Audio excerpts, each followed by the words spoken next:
और वहीं NEET paper leak मामले में एक्शन जारी है। मामले में एक और आरोपी की गिरफ्तारी। सीबीआई ने मनीषा संजय हवलदार को अरेस्ट किया। फिजिक्स के जो क्वेश्चन पेपर्स हैं उस तक उसकी सीधी पहुंच थी।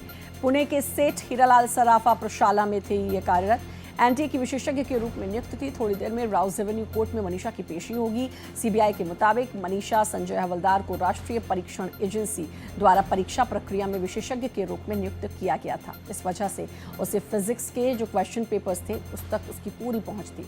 एजेंसी का आरोप यह है कि अप्रैल 2026 में उसने फिजिक्स के कुछ क्वेश्चंस और सह आरोपी मनीष मंधारे से उसने साझा किए थे और अब इसकी गिरफ्तारी हुई है ये मनीषा हवलदार और अब इसकी पेशी भी होगी क्योंकि इसकी उसको जो फिजिक्स के जो क्वेश्चन पेपर्स थे वहां तक इसकी सीधी सीधी पहुंच थी।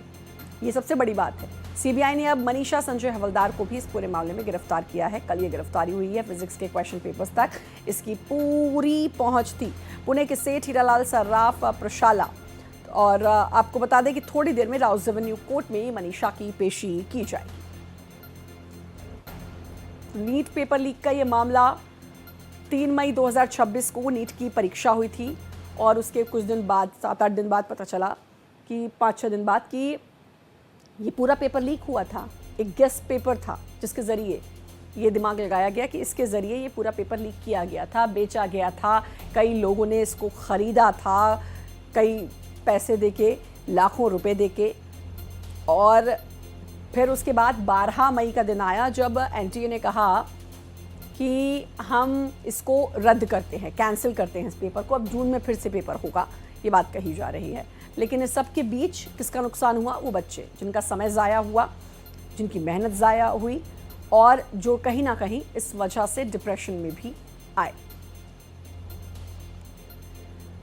तो अब एक और गिरफ्तारी हुई है इस पूरे मामले में। सीबीआई ने धरा है मनीषा हवलदार को और मनीषा मंधारे से इसने जो क्वेश्चन पेपर्स थे वो साझा किए थे। ये 11वीं गिरफ्तारी है। पुणे से ये गिरफ्तारी हुई है और आपको बता दें कि फिजिक्स के सवाल लीक करने का इस पर आरोप है।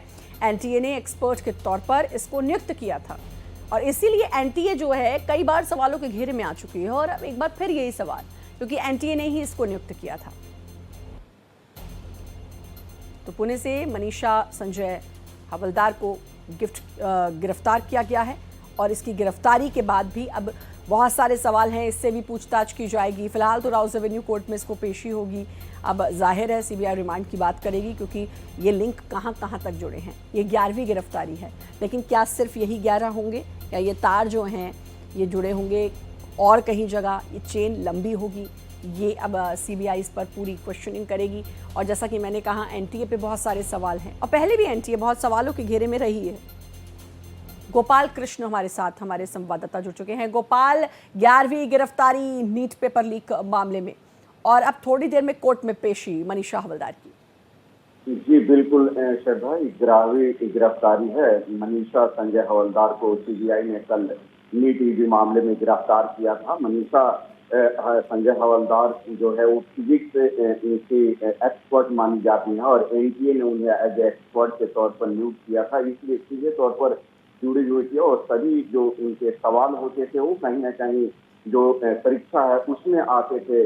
गिरफ्तारी के बाद सीबीआई ने यह कहा है कि जितने सवाल इनके द्वारा दिए गए तो छात्रों के साथ से बरामद किया गया है, उन सभी सवालों के मिलान से जो मूल सवाल है उससे मिलता है, इसलिए इनसे पूछताछ करना जरूरी है। क्योंकि इससे पहले केमिस्ट्री के एक्सपर्ट बीवी कुलकर्णी को गिरफ्तार किया गया था। मनीषा बाद मरे को बॉटनी के एक्सपर्ट के तौर पर उन्हें गिरफ्तार किया गया था। तो अब सीबीआई का यही प्रयास रहेगा कि संजय हवलदार को रिमांड पर लेकर के और तीनों को बिल्कुल, और बहुत सारी कड़ियां क्योंकि कहां कहां तक जुड़ रही हैं। ये चेन है, 11 गिरफ्तारी, क्या इसके बाद और गिरफ्तारियां होनी है? कौन कौन जुड़ा हुआ है देश में, कहां कहां तक ये पूरा जो धांधली है ये फैली हुई है? जाहिर है ये सारी कड़ियां जोड़ी जाएंगी। बहुत बहुत शुक्रिया आपका तमाम जानकारी देने के लिए गोपाल।